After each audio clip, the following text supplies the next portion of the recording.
Bonjour à tous, on se retrouve pour notre troisième podcast et aujourd'hui on a Benjamin qui vient nous partager un peu de son expérience assez variée. Alors salut Benjamin, est-ce que pour commencer tu peux nous dire un petit peu qui tu es et ce que tu fais dans la vie? Alors, je m'appelle Benjamin Barca, je suis étudiant en médecine, j'ai 25 ans. Et là, cette année, je suis en césure entre la 5e année et la 6e année pour un projet entrepreneurial qui s'appelle Fit for Health, qui est un programme en fait européen d'innovation en santé, en partenariat donc avec Sorbonne Université et la PHP. Et avant d'en arriver là, est-ce que tu peux nous parler un petit peu de ton parcours scolaire?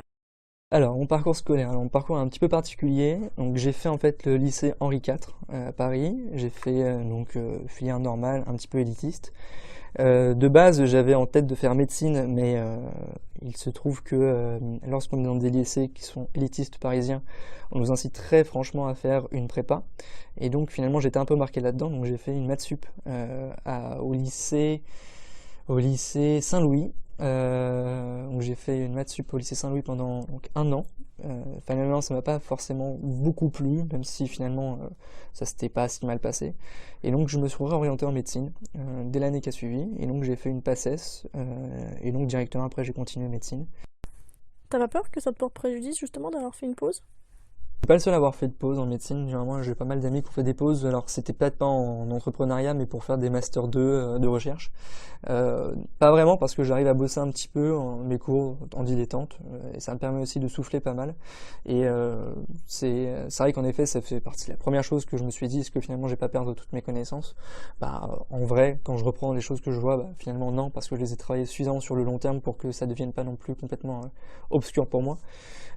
Et je pense que, en tout cas j'espère que ce sera un bon moyen de mieux rebondir, je pense, sur la 6e année, parce que c'est des études qui sont très très longues et des fois le fait de souffler un peu, ça permet de reprendre goût un petit peu à tout ce qu'on fait. Moi je sentais le besoin de faire une pause, que en plus de ce programme européen, donc ça c'est un programme un peu officiel, j'ai aussi une petite start-up qu'on essaie de monter en parallèle.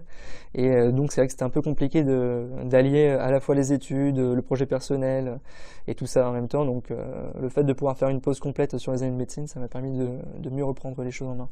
Et après cette césure, t'as quand même envie de reprendre médecine? Complètement. C'est-à-dire que là, en effet, j'ai fait cette pause entrepreneuriale, hein, mais je suis avant tout médecin. Donc non, c'est plutôt sympa parce que moi, je fais des projets en médecine, en l'occurrence. Donc pour donner un exemple, donc là, on fait un truc sur le dossier médical, donc dossier médical en ligne, et autre chose sur ce qu'on appelle les sondes urinaires, donc deux choses un peu plus techniques, que ce soit dans l'informatique ou sur du matériel médical. Et donc c'est des trucs où en fait j'arrive à apporter mon expertise parce que j'ai été dans beaucoup de stages, parce que je maîtrise un petit peu tout ce qui tourne autour de la santé, en tous les cas en intra-hospitalier. Et donc d'où vient l'idéation, c'est pour ça. Après par la suite, garder un pied clairement. Après être aux commandes d'une start-up, pour l'instant non, j'ai d'autres priorités. Du coup tu veux faire quoi plus tard, après cette pause? Une écologie par exemple, c'est pas mon projet, hein, mais c'est un projet de certaines personnes que je connaisse.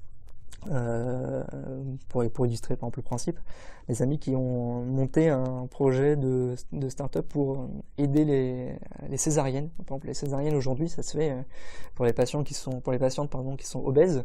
En fait, il y a ce qu'on appelle une masse adipeuse qui recouvre en fait l'utérus. Et en fait, cette masse adipeuse, elle est compliquée à retenir parce qu'il faut la soulever. Et aujourd'hui, comment on soulève la masse adipeuse? Roulement de tambour avec du scotch. C'est-à-dire qu'aujourd'hui, comment ça se passe dans un bloc opératoire? On a en fait d'énormes bandes de scotch, alors qui sont stériles, machin, mais ça se fait avec du scotch, vraiment, pour le coup, pour maintenir la masse adipeuse et pouvoir accès à l'utérus. Et donc, eux, ils ont fait un truc tout con, hein, c'est une sorte de dispositif en plastique qui permet de mieux maintenir, en fait, cette masse adipeuse et d'avoir accès de manière beaucoup plus sécurisée, justement, à l'utérus. Donc voilà, c'est des problématiques qui sont extrêmement bêtes, mais qui peuvent, pour le coup, des fois, éviter des grosses problématiques pendant les opérations. Et c'est parti d'une idée d'un ami qui était justement spécialisé là-dedans. Donc voilà, ce genre de choses qui peut arriver. Ouais, c'est vrai que finalement dans le médical il y a des possibilités d'entrepreneuriat multiples quoi, parce que vous êtes toujours en quête d'améliorer les conditions. Complètement, et surtout on part du besoin. C'est-à-dire que l'intérêt principal, et c'est ce qu'on défend avec le programme que je fais cette année, le programme Fit for Health européen, c'est que l'idée c'est de se dire que si on veut innover, faut partir quand même d'un besoin. C'est-à-dire que si on arrive avec une idée mais qu'on ne peut pas du tout l'implémenter, il n'y a plus d'intérêt.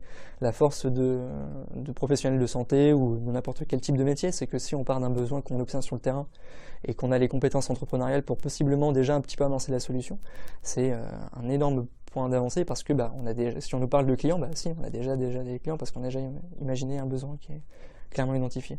Aujourd'hui, si on prend les statistiques des startups qui se montent, il y a eu une étude qui était sortie il y a quelques années, je ne sais plus d'où ça venait, mais surtout on part du besoin. C'est-à-dire que l'intérêt principal, et c'est ce qu'on défend avec le programme que je fais cette année, le programme Fit for Health européen, c'est que l'idée, c'est de se dire que si on veut innover, faut partir quand même d'un besoin. C'est-à-dire que si on arrive avec une idée mais qu'on ne peut pas du tout l'implémenter, il n'y a plus un intérêt.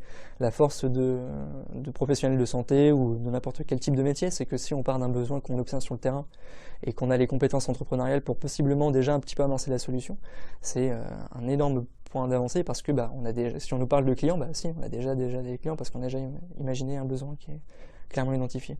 Aujourd'hui, si on prend les statistiques des startups qui se montent, il y a eu une étude qui était sortie il y a quelques années, je ne sais plus d'où ça venait, mais en étude post-mortem des startups qui avaient échoué, 40% des startups, la cause de leur échec, c'est parce qu'il n'y avait pas de besoin identifié.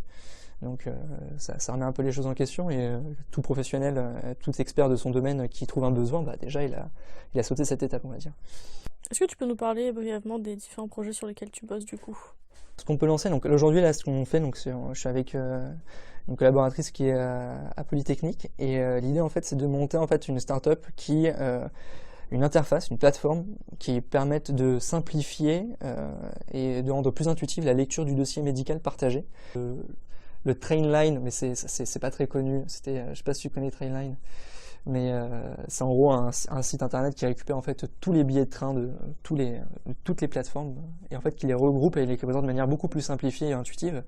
Et en fait, alors c'est peut-être pas le meilleur exemple, mais c'est un peu cette idée-là, c'est qu'en fait on a pléthore d'informations qui sont dans tous les sens.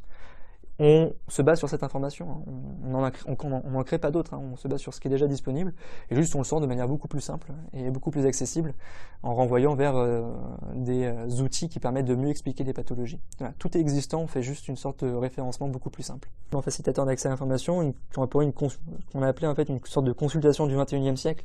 Aujourd'hui, quand on arrive chez le médecin, lorsqu'il est avec son crayon, son papier ou lorsqu'il est devant son ordinateur à taper tous ses antécédents, on a l'impression de ne pas vraiment être écouté. Donc l'intérêt c'est un peu de tourner l'écran, de faire que l'écran ne devienne plus qu'une interface entre le patient et le médecin et qui devienne le moyen d'expliquer un peu mieux les pathologies. On est au stade de développement, donc on travaille avec plusieurs développeurs indépendants et on essaie de trouver un partenariat avec l'INRIA et le CEA pour possiblement valoriser certains brevets. On a fait pas mal de concours, on a réussi à lever quelques petites sommes pour essayer de développer un peu le projet. Et on devrait avoir normalement le montée des statuts d'ici fin mars.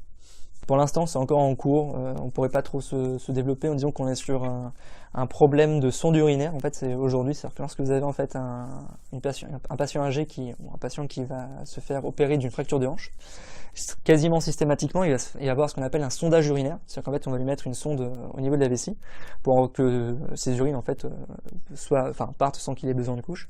Et en fait, le problème, c'est que c'est souvent des patients qui ne sont pas incontinents, c'est-à-dire qu'ils n'ont pas besoin de couche de base. Mais en fait, lorsqu'on laisse la sonde trop longtemps, ils deviennent incontinents. Et donc en fait, c'est des patients qui ressortent de l'hôpital avec des couches. Et donc l'idée en fait, c'est de trouver un autre moyen de sonder les patients ou des sondes qui soient de meilleure qualité, de prévenir tout ça en fait pour éviter que lorsqu'on envoie papy ou mamie à l'hôpital, qu'ils reviennent pas avec des couches. C'est clair.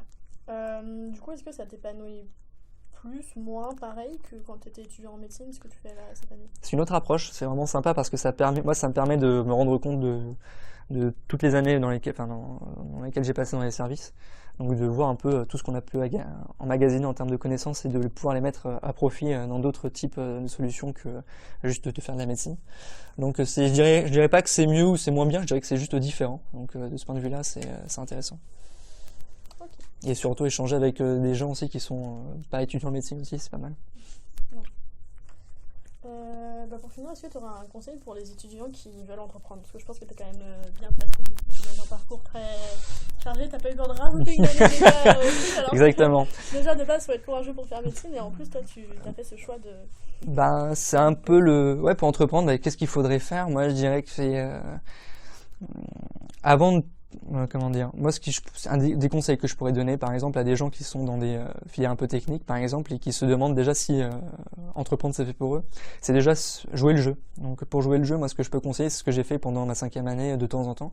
J'ai fait pas mal de Du coup, ce que tu fais actuellement, ça t'épanouit plus ou moins que ce que tu faisais en médecine? C'est une autre approche, c'est vraiment sympa parce que ça me permet de me rendre compte de toutes les années dans lesquelles j'ai passé dans les services. Donc de voir un peu tout ce qu'on a pu emmagasiner en termes de connaissances et de pouvoir les mettre à profit dans d'autres types de solutions que juste de faire de la médecine. Donc je dirais pas que c'est mieux ou c'est moins bien, je dirais que c'est juste différent. Donc de ce point de vue-là, c'est intéressant. Et surtout échanger avec des gens aussi qui sont pas étudiants en médecine aussi, c'est pas mal. Pour finir, est-ce que tu auras un conseil à donner à tous les jeunes qui étudient et qui ont envie d'entreprendre? Des conseils que je pourrais donner par exemple à des gens qui sont dans des filières un peu techniques par exemple et qui se demandent déjà si entreprendre c'est fait pour eux, c'est déjà jouer le jeu. Donc pour jouer le jeu, moi ce que je peux conseiller, c'est ce que j'ai fait pendant ma 5e année de temps en temps. J'ai fait pas mal de hackathons. Donc les hackathons finalement, il y en a plein qui sont organisés sur Paris. Alors un hackathon en fait ça se joue sur un temps très court, donc des fois c'est une journée, des fois c'est un week-end, où en fait on va à partir d'un problème qui va être posé par une société ou par un organisme et répondre avec des solutions, et en fait on va s'entraîner en fait à développer une solution avec une équipe sur un délai très très court, être coaché par plein de mentors qui ont déjà monté des startups et en fait vivre une sorte de mini-vie entrepreneuriale sur un temps extrêmement court et après apprendre à pitcher, défendre sa solution, savoir quel type de client on pourrait faire des sondages, ce genre de choses. Et donc les hackathons, c'est un super booster pour se dire est-ce que l'entrepreneuriat c'est fait pour moi ou pas. Alors c'est pas en faisant un hackathon qu'on va savoir si c'est le cas ou pas, mais déjà ça donne un petit peu on va dire le petit goût entre guillemets entrepreneurial, de rencontrer des gens, travailler en équipe, savoir si on a plus une position de leadership ou pas.